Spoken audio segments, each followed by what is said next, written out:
مفتی عارف صاحب کے بیانات کو سننے کے لیے مفتی صاحب کے آفیشیل چینل فیضان عارف آفیشیل کو سبسکرائب کریں۔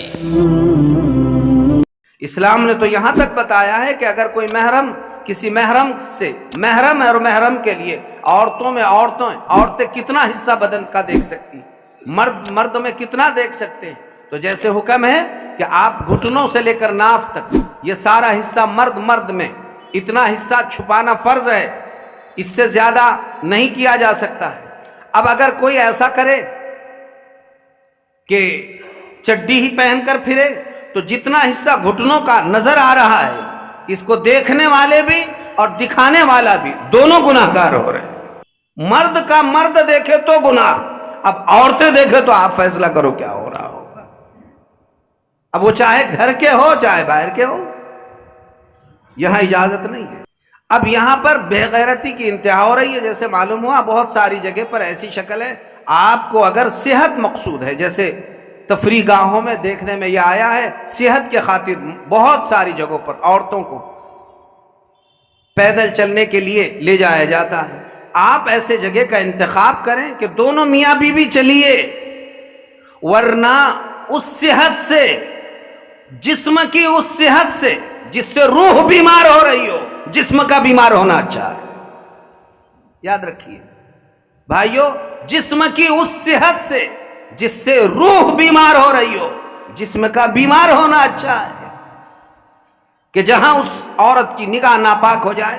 اسے کوئی دیکھے یا یہ کسی کو دیکھے، آپ کہیں نہیں میری بیوی، میری ماں، میری بہن، میری بیٹی بڑی تہجد پڑھی ہوئی ہے، تسبیح پوری ہو گئی، 2 پارے 3 پارے قرآن کی تلاوت کرنے کے بعد پھر وہ مردوں کے محلے میں لے جا کر میں پیدل چلنے کے لیے چھوڑتا ہوں۔ استغفر اللہ، 100 مرتبہ استغفر اللہ پڑھ لے کہ بے غیرتی کی انتہا ہو گئی، کہ تہجد پڑھنے سے وہ فرشتہ تھوڑی بنی ہوئی ہے، بالکل نہیں۔ یہ جتنا معاملہ اختلاط کا آ رہا ہے، چاہے اسکول میں ہو، کالجز میں ہو، اور چاہے کہیں کمپلیکس میں کہیں جا کر گھومنے پھرنے میں ہو، ایسے سب جگہ سے اپنی بالکل محتاط طریقے سے بچائیے۔ کتنے مردوں کے بارے میں معلوم ہوتا ہے کہ خود ہی لے جا کر چھوڑتے ہیں کہ ان کو شوگر ہے، ان کو فلاں بیماری ہے، چلو تم گھومتے پھرتے رہو، تم کو جو چاہے دیکھے، تم جسے چاہے دیکھے، 1 گھنٹے کے بعد ہم تم کو لے جانے کے لیے آتے ہیں، تو پھر بعد میں ہمیں روتے پھرنے کی ضرورت نہیں ہے۔ اسی لیے حدیث پاک میں اللہ کے رسول صلی اللہ علیہ وسلم نے یہ بات ارشاد فرمائی ہے کہ جب دنیا میں بے حیائی عام ہوگی اور ولد الزنا بڑھیں گے، زنا کے بچے بڑھیں گے، اللہ تعالیٰ ایسے ماحول میں نوجوانوں میں موت کو عام فرما دیتا ہے۔ ایسے معاشرے میں نوجوانوں میں، چاہے لڑکیاں ہو چاہے لڑکے ہو،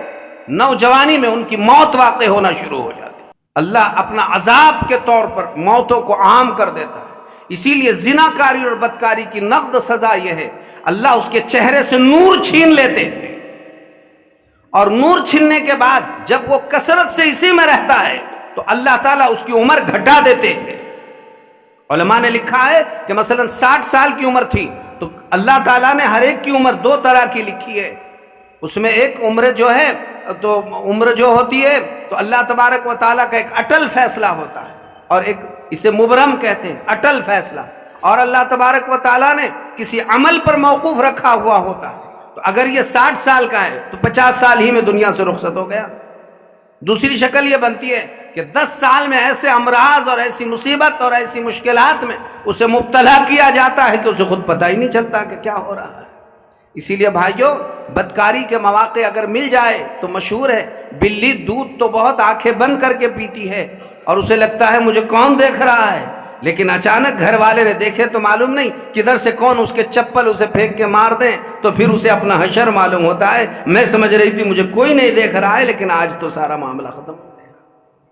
یہی کیفیت ہمارے گھروں میں بھی ہوتی ہے، ہم چیٹنگ کر رہے ہوتے ہیں موبائلوں پر، بے پردگی کر رہے ہوتے ہیں، اچانک راز جب فاش ہو جاتا ہے تو پھر روتے پھرتے ہیں کہ یہ کیا معاملہ ہو گیا۔ وقت کا اہم تقاضا ہے بھائیوں کہ اپنی اصلاح کی مضبوط فکر کی جائے۔ اللہ تعالیٰ اپنے فضل سے شرم و حیا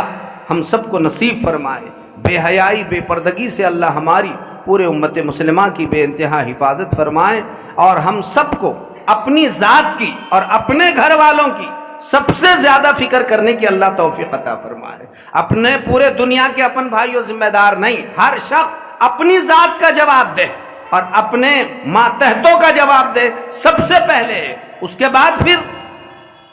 آپ کی ذمہ داریاں بڑھتی رہے گی، لیکن سب سے پہلے ہم پہلے خود ہی پنکچر ہے اور دوسروں کو ڈبل سیٹ گاڑی پہ بٹھانے کی تیاری میں پڑے ہوئے ہیں، تو خود ہی نہیں پہنچ سکتے، دوسروں کو کیا پہنچائیں گے؟ اپنی فکر، قو انفسکم واہلیکم، خود بچو، گھر والوں کو بچاؤ. سب اپنے اپنے گھر والوں کو بچائیں گے تو پھر ساری دنیا خود ہی بچنا شروع ہو جائے گی. اس لیے اس کی بہت زیادہ فکر کرنے کی ضرورت ہے.